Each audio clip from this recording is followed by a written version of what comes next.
सदैव देवो भगवान् प्रतीक्षता कलेवरं यावदिदं हिनो मे प्रसन्नहासं रुडलोचनो लसन् मुखाम्बुजोध्यानपतश्चतुर्भुजः। भीष्म पितामह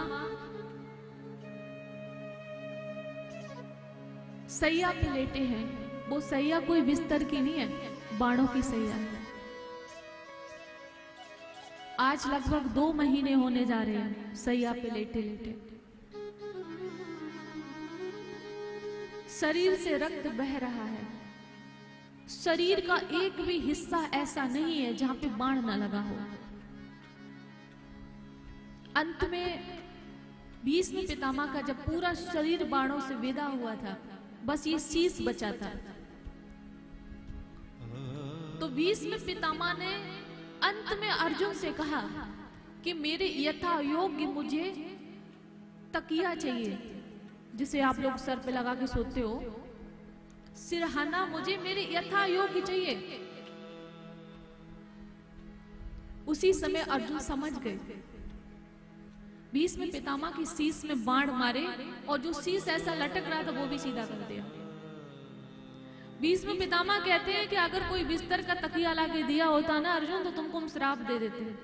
हम क्षत्रिय हैं, हम क्षत्रियों के लिए कौन सा वो चाहिए तकिया, वो तुमने दिया है। हमारे यथा योग्य तुमने तकिया दिया है। अगर तुमने घर से लाके दे दिया होता तो तुमको हम श्राप दे देते। ये आपको क्यों बताया? शरीर के हर हिस्से पे बाण है, जो बचा हिस्सा उसमें भी बाण मरवा रहे हैं। तो भगवान से कह रहे हैं भीष्म पितामह, सदैव देवो भगवान प्रतीक्षताम। हे देवों के देव भगवान कृष्ण, कुछ ही समय बचा है हमारे जीवन का। भीष्म पितामह कह रहे हैं, मैं चाहता हूं कि जब तक मैं अपने प्राणों का त्याग न कर दूं, तब तक आप मेरे सामने खड़े रहें। और ऐसे उदास मन से नहीं, प्रसन्न मुख, हंसते हुए मुस्कुराते हुए उस छवि को हम अपने हृदय में नेत्रों के माध्यम से बसाना चाहते हैं। और उसके बाद अंतिम श्वास लेकर हम आप ही के चरणों में गति चाहते हैं। और बड़ी सुंदर स्तुति की है। ऐसा कह के भगवान के समूचा विग्रह को देखा है। मतलब मरना कैसे चाहिए, भीष्म पितामह से सीखो। भगवान के समूचा विग्रह को, मतलब भगवान को विग्रह क्यों, साक्षात भगवान थे, भगवान को देखा है और अपने हृदय में उस छवि को बसाया और आंखें बंद कर ली। 11 श्लोकों में पुष्प ताक्र छंद में स्तुति की है। आइए हम कुछ श्लोक सुनते हैं उनकी स्तुति के। हितुमति रूप कल्पिता वितृष्णा भगवती सात्वत पुंगवे विभूमि स्वसुखमुपगते क्वचित् विहर्तुं प्रकृतिमुपेयुस्य यद्भव प्रवाह त्रिभुवनकमलमुतमालवर्णं रविकरगौरवराम्बरं दधाने बपुरलकुकुलाभृताननाब्जं विजयसखेरतिरस्तु मे नवद्या युधुतुरिगर्जो विधूम्रविश्वक कचुलोलित श्रमवार्यलङ्कृतासे ममो निःश्रुतसुरैर्विविध्यमानं तुच्छ कवचेस्तु कृष्णात्मा सपदि सखी वचोन सम्मि मध्ये निज परयोरवलयोरथं निवेश्य स्थितवति परसे रतिवति पार्थ सखे रतिर्ममस्तु। बहुत सुंदर भाव है उनकी स्तुति का। समय होता तो आपको पूरी सुनाते। पहले श्लोक में कहा इतमत रूप कल्पिता विदृष्टा।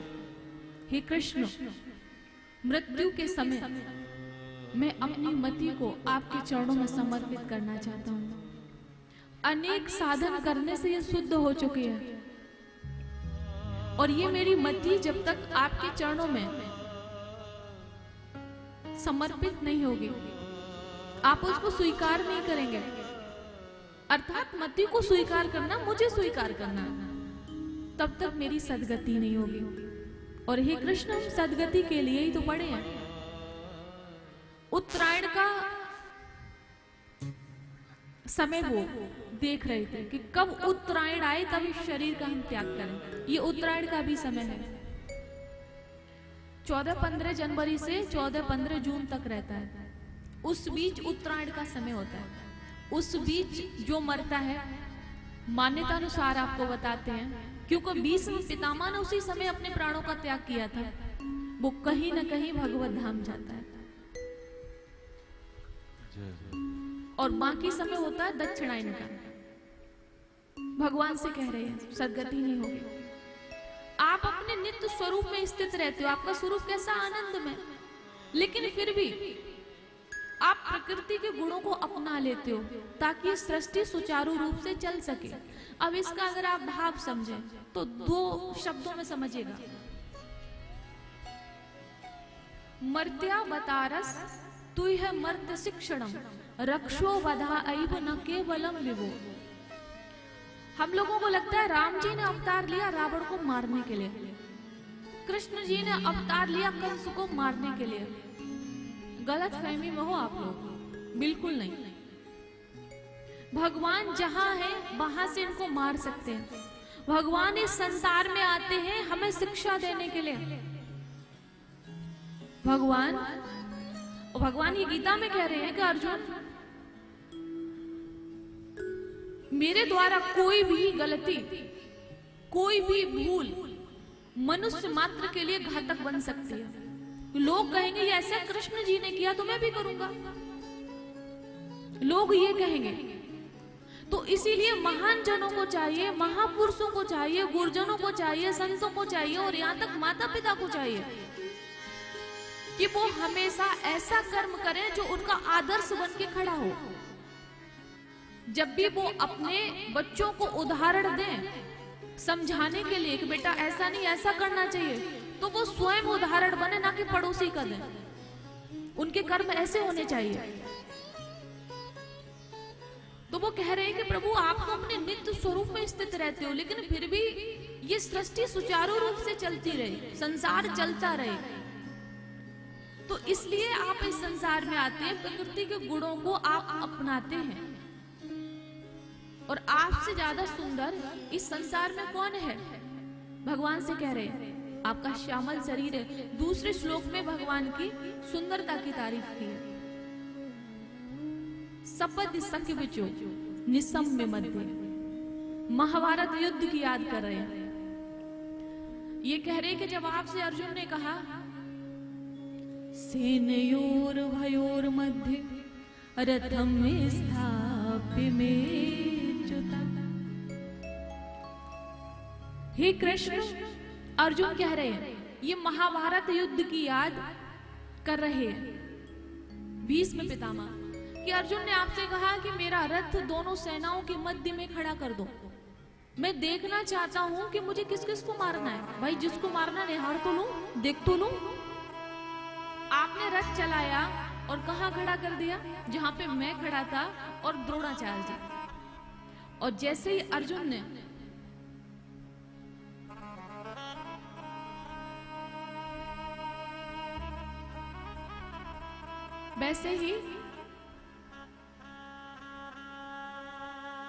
जैसे ही देखा द्रोणाचार्य जी को और भीष्म पितामह को, ये भीष्म पितामह कह रहे जैसे ही अर्जुन की दृष्टि मुझ पे पड़ी और द्रोणाचार्य जी पे पड़ी, वैसे ही कहने लगे न कांक्षे विजयम कृष्ण न च राज्यम सुखानि च किम नो राज्येन गोविंद किं भोगैर्जीविते नवः। हे कृष्ण, भीष्म पितामह को मार के, बाबा को मार के, दादाजी को मार के, गुरु को मार के, अपने भाई बंधुओं को मार के मैं विजय नहीं चाहता हूं। इनको मार के अगर विजय श्री को प्राप्त हुई तो कुछ नहीं किया हमने, अर्थात हमने सब कुछ गंवा दिया। हम राज्य नहीं चाहते, हम सुख नहीं चाहते। एतान न हन्तुम इच्छामि, इनको मारने की मेरी इच्छा नहीं है। और वैसे आप कहो तो एक बार को कौरवों से युद्ध में कर लूं, लेकिन जो पूजा के योग्य हैं, दादा भीष्म जिन्होंने कभी गोद में लेके खिलाया, कभी हमें गले से लगाया, कभी उंगली पकड़ के हमें चलना सिखाया, इनको कैसे मार दें? अगर आप गीता को पढ़े, अर्जुन की व्यथा को आप कर पढ़े तो आंसू निकल आएंगे। गांडीव धनुष छोड़ देते हैं, शरीर कांपने लगता है, दांत कंपन होने लगता है और रथ में जाके पीछे बैठ जाते हैं और फिर कहते हैं ना कांक्षे विजयम कृष्णा, हम युद्ध नहीं कर पाएंगे, हमको राज्य नहीं चाहिए, हमको विजय नहीं चाहिए, हमसे गांडीव संभाला नहीं जा रहा है, हम शिथिल हो रहे, हमसे खड़ा नहीं हुआ जा रहा है। अर्जुन कहते हैं, भगवान ने उनको समझाया, अर्जुन ये शरीर नहीं आत्मा है। नैनम छिन्दन्ति शस्त्राणि नैनम दहति पावक न चैनम क्लेदयन्त्यापो न शोष्यति मारुत। भगवान ने समझाया, अर्जुन आत्मा ना जलती है, न गलती है, न सूखती है और ना ही आत्मा को कोई काट सकता है, ये तो आत्मा है। जब इस प्रकार गीता का ज्ञान देते देते देते देते 18वें अध्याय में अर्जुन ने कहा है भगवान से, करिष्ये वचनम तव। जैसे ही अज्ञान नष्ट हुआ, मोह नष्ट हुआ, तब कहा करिष्ये वचनम तव। बोलो अब क्या करना है, किसको मारना है, बताओ, यहीं से शूट करते हैं। तब कहा अर्जुन ने जाके, जब मोह नष्ट हुआ। कहने का भाव है गीता भी हम ही लोगों के लिए है, अर्जुन को माध्यम बना के भगवान ने हम लोगों को सुनाया है। और बस यही है, जितना समझ में आए उतना ग्रहण कर लो।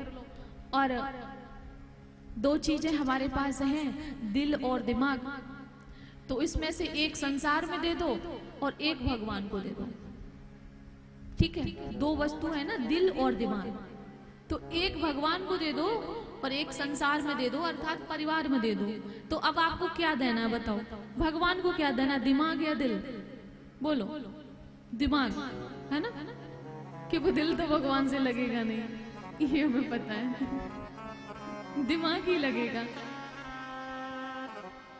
बोले बांके बिहारी लाल की, राधा रमण सरकार की।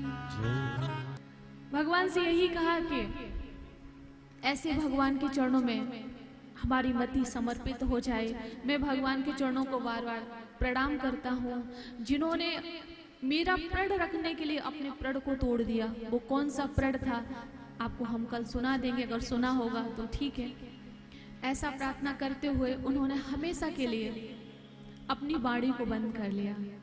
पहले नेत्र बंद किए, अब अपनी वाणी को बंद कर दिया। देखा कि उत्तरायण का समय आ गया तो अपने शरीर का त्याग कर दिया, अपनी आत्मा को परमात्मा में लीन कर दिया। उसी समय पांडवों ने उनका अंतिम संस्कार किया है, भगवान ने कराया है।